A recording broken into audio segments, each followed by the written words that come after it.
Welcome to Fairy Tale Access, where the head fairy's quest is to prove that fairy tales do exist in actual time rather than once upon a time. Together, we will unravel the heroes, young and old, who turn dreams into reality. These are the people who still believe in happily ever after. The discoveries will bend even our most cynical non-believers into believing in fairy tales. Hi, welcome to Fairy Tale Access. Today, we're going to talk to author John Coon, who has the inside scoop on alien people and their first visit to Earth. Thanks for joining us. How are you today? I'm doing well. How are you doing this morning? I'm doing great. I had so much fun reading this book. Thank you. I'm happy to hear that. So how long did it take you to write Alien People? So, funny story, I actually wrote the first draft of Alien People when I was 18 years old, the summer that I graduated from high school. I tried to get a summer job, didn't have any success, and so I decided I'd write a novel instead.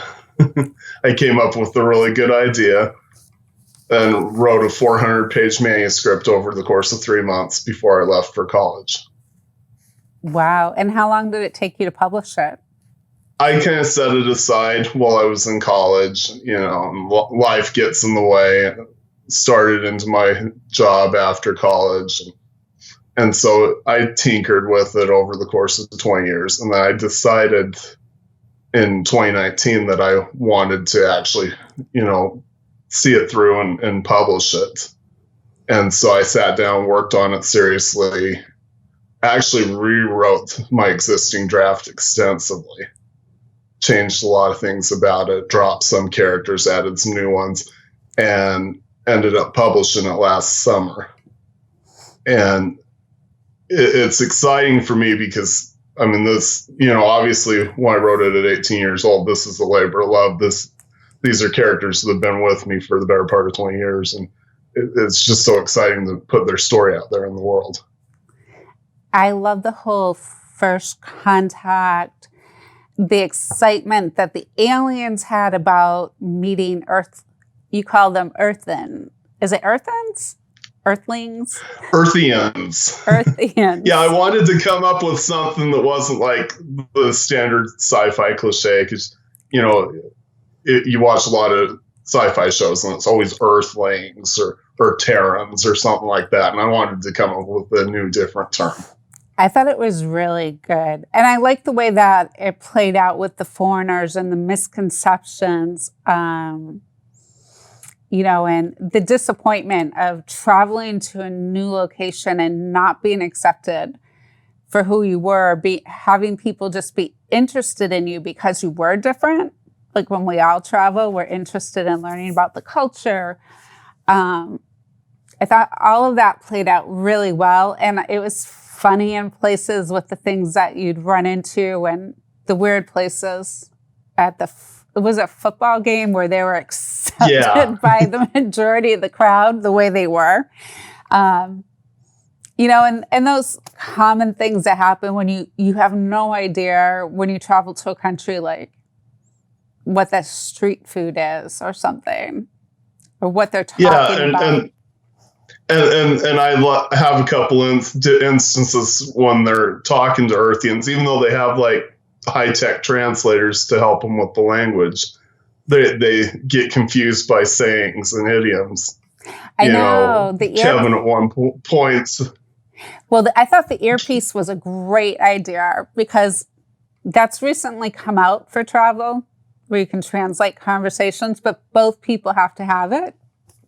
So I thought the fact that both people didn't need it was really, really good. It was so much fun to read. And the misconceptions, you're finding out who your real friends were. That was really good. What's your background? So my day job is I work as a sports journalist. I report on pro and college sports for the Associated Press and for Athlon Sports. And I've been doing that since 2005. Wow. And the thing about being a journalist that's cool is it's really helped me in terms of story development with my fiction, because I can interact with so many different people from so many walks of life, and I can see what authentic conversations are like, how people authentically react to various situations.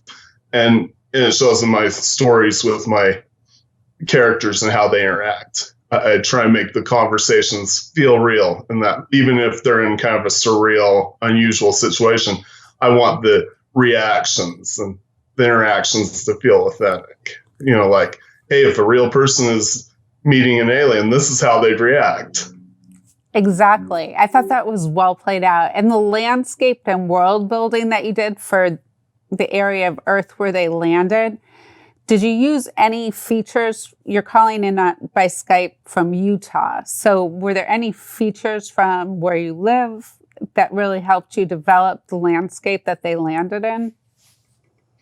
Oh, definitely. Definitely. I modeled the landing site after a place that I hiked to on a few occasions in the Wasatch Mountains. I modeled a particular action sequence within the story after a ravine that I had hiked through a few times, and I went and took photos as reference points so that I could set up the action scene with accurate details and realistic details, and really immerse the reader within the scene. And the way I approach scenes is I will have like the kind of those visual reference points that I put in my fictional world, and then I'll close my eyes and let it play out and before me like a movie. So it's almost, when I'm writing it, it's almost like I'm watching a movie. Mm-hmm. I'm this bystander off camera watching the characters do what they're doing. And I try and convey that same sense to the reader so that when they're reading, it's almost like they're in a movie too. And they're watching off camera all the characters doing the different things that they're doing. It really played out well. It was so exciting to read. I just couldn't put it down. I read it in 2 days. 2 days, wow. Yeah, I was just like, I love it. I love the characters. I love the way it played out. I love the realism of it all. Like, I felt like you were telling me about a real alien landing, which was really good and really hard to convince the reader that this is how it could happen and play out. I mean, it was just so logical that it would play out that way because of people's preconceived notions and ideas about other people. So were there social issues that you meant to put in there? Well, to a certain extent, I don't like actively go into a story saying, oh, this is the issue I'm going to tackle. This is the message I want to put across. But I wanted to kind of flip the first contact trope on its head, because normally in a sci-fi story, you'll have the humans going to the alien planet, and the aliens are kind of like this violent, aggressive, dangerous race of beings. And I thought, wouldn't it be fun if you had the aliens coming into Earth, and Earth was the violent, dangerous alien planet? And I just wanted to kind of shine a light through, open a window on how we might be perceived by someone from outside Earth. I mean, how would they see a human being? How would they see an American? How would they see us in our 21st century mindset, preconceived beliefs, notions, and you kind of see how that plays out, because you have a lot of the Earth characters that they basically have a shoot first, ask questions second mentality towards the aliens. They figure, oh, these aliens are here to invade us. They're here to conquer us. They don't take the time to actually find out what their true agenda and what their true purpose is. And part of that is just bad luck, miscommunication. Things go wrong. The aliens do things that maybe aren't wise right off the bat. The earthians do things that aren't wise right off the bat, and the misunderstandings just kind of grow and escalate. And that's true to life. I mean, you have a lot of conflicts at the start because people don't communicate. And there are misunderstandings, and they assume the worst in someone else when maybe that's not a good thing to do, and maybe they should be assuming good intentions instead of bad intentions. Exactly. I think that part was really sadly true, that, you know, Americans do react that way. And it's funny because Americans that travel abroad are so much more open-minded than Americans accepting visitors, you know, in some areas more than others.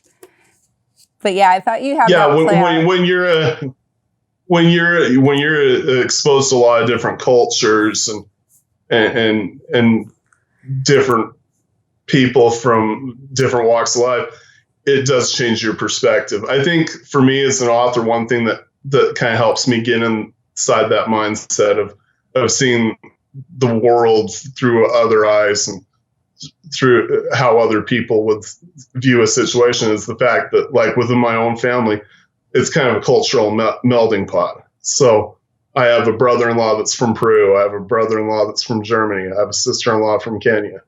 My step-grandfather was Japanese American. And so, I mean, there's just a massive melding pot of cultures and ethnicities within my own family. And it kind of helps me, you know, as an author, realize that there's a broader world out there and there's broader perspectives. And it's fun to kind of explore those different perspectives and identities and figure out what makes people tick and address, like, kind of universal questions through the lens of someone else versus just what I've known and believed my whole life. Well, you dedicated the book to your mom. So how did she influence you? And was she even interested in your alien stories as you were growing up? So my mom was a major influence on me becoming an author. She read to me constantly when I was a little kid and instilled a love of reading in me. And then when I decided I wanted to write stories and started writing them in my teenage years, she was my first audience. She read all of my stories once they were done. She'd offer feedback and more importantly, she gave me confidence. She truly believed in me. I remember when she was going through cancer treatments shortly before she died, she had a couple of visitors who stopped by, friends of hers, and she was telling them about the stories I wrote. And she didn't know I was in the other room and could hear her, but she told those friends, she said, you know, a lot of people say they're going to write the next great American novel, but John will actually do it. And when I heard that, I'm like, wow, that's an amazing amount of confidence to have in your child.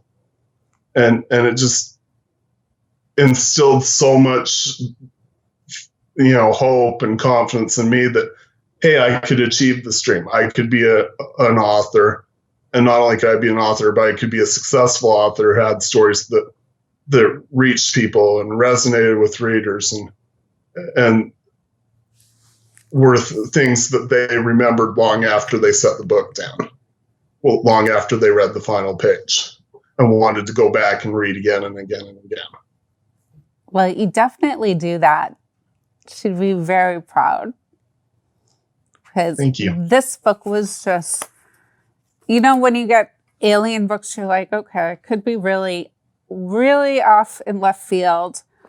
And it was just so refreshing because it was so different from the typical alien stories. It was humanistic. It was like you feel when you travel that you're, as with Calandra, that she kept trying to, assert that we're just explorers. I'm an astronomer and, I found your planet and I wanted to visit.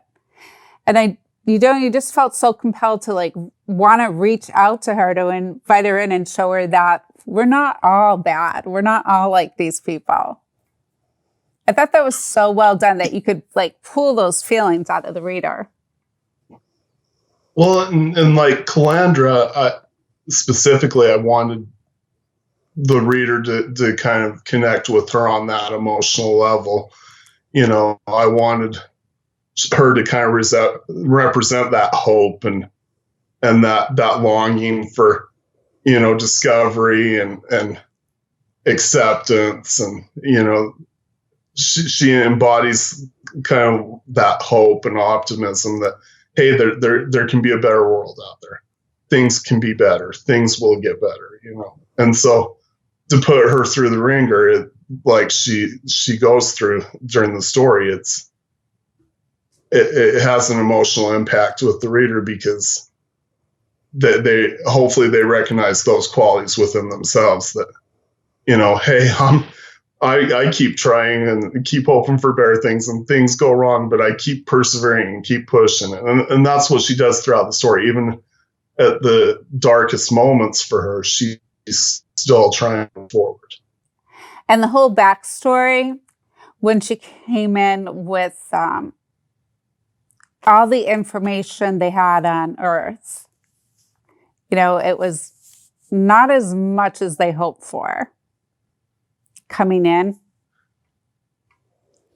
Oh yeah, I mean, and we've been in that situation before, like where you talk about traveling to a different country. You can study all you want about the country. You can take 6 months to study it, but until you actually experience life there and actually interact with real people and see things up close and personal, you don't have a true understanding. And you can study all you want and still have misunderstandings, still get lost, still not catch like idioms or things when you're talking to people, still wonder what is this place? I feel totally lost, like a stranger in a strange land. And I really did want to convey that feeling for Calandra, for Extra, for all the aliens, that things weren't going to be as ideal as they hoped for. And misunderstandings, in their cases, went to an extreme point. But in real life, I mean, we can all run into problems because of misunderstandings and an inability to communicate properly with another person. And they were great. They were really cringeworthy. So it kept me glued in and up late at night reading. I was like, oh no, how's this going to play out? Well, and even like with the cringeworthy moments, there were, I think back to the couple that Calandra and Lance encounter in the ravine where they're trying to get help and trying to get back to their ship.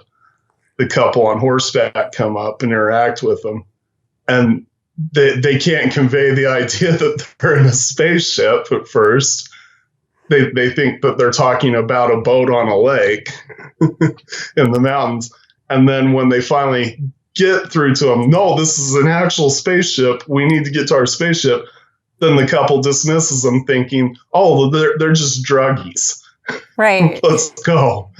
And it's kind of, you talk about cringeworthy and kind of heartbreaking. It's like, here they need help. Here's a good chance to make a good impression. And preconceived notion, oh, they're weird, so something must be wrong with them. Let's get out of here. I know, there's so many moments like that. What about the protagonist? Are there specific characters, people in history, somebody you modeled them after? Because they were really mean, and they were really well done. I don't like models after any specific people per se. Like when I write stories, I'll just take like a blend of personalities I know in real life and mash them together. I'll draw like aspects from maybe a friend or a colleague or an athlete I've interviewed or a person I've interacted with in the neighborhood, and I'll just put them all in a creative blender and pop out a character. And I will say with the protagonists in this story, though, Extra and Calandra probably have the most like traits drawn from my own personality of any of the characters that I've created. I mean, there's always a little element of you as an author in every major character you create. But I guess just because they've been in my mind for so long, they have the most aspects that are close to how I am in real life. Oh, that's great. I like that. All right. So how does this book relate to other books that you've had? You've had a couple of bestsellers. So Alien People, Under a Fallen Sun, and my latest book, Dark Metamorphosis, are all set in the same fictional universe. Okay. So, and Under a Fallen Sun actually deals with an alien invasion 11 years before Alien People. And so it gives a little bit of context to why the Earthians are the way they are in the book. And Dark Metamorphosis is actually a sequel to Alien People. It continues Calandra and Extra's story from where it left off in Alien People. Oh, it was really well done. So what's next on the horizon? Is there another? So how many books are out in the series? So my immediate plan is to finish a complete trilogy of the Alien People Chronicles. So Dark Metamorphosis, the second one in the series, is out right now. The third one in the series will be out next, either August or September is the tentative plan. And that Dark Metamorphosis picked up the story with where Alien People left off about a year to year and a half later in the internal timeline. The third book will pick up about, I want to say, 3 to 4 years after the second book. So the whole trilogy is going to cover a span of a half a dozen years. The one thing I can say about the third book without giving away a ton of spoilers is it will have a kind of an Indiana Jones in space vibe to it. Oh, that sounds good. I just enjoyed it so much. It was just one of those really fun, like this really could be real life-ish type of books. Just took your imagination away. It's incredible. Really great writing style. I honestly love hearing that because I really work hard to have kind of a visual, engaging writing style and a realist. And I try and take a realistic approach to everything I write, no matter how surreal or fantastic the subject matter is in the beginning. Because the philosophy I always have when I create like a story and characters within a story is that the fictional world that I'm creating is the real world for those characters. And so I try and treat it like a real lived in world and not have them, have reactions or dialogue or actions or anything like that that's done just solely for the reader's benefit, but that wouldn't make sense within that world itself. I think you see that sometimes with sci-fi or fantasy stories where an author will introduce a concept and then they pause the story while they sit and explain the concept they introduced to the reader. And it's like, no, don't do that. Let it flow organically. Let it come out organically within the context of the story. because then it feels more real. It feels more accurate. Like if for example, you're introducing a piece of advanced technology in a story, you don't suddenly just pause the story and have one character explain to another character who has equal knowledge of said technology what it's all about, just so that the reader knows. So it's like, that doesn't ring true to me, for me, and because it wouldn't happen in real life.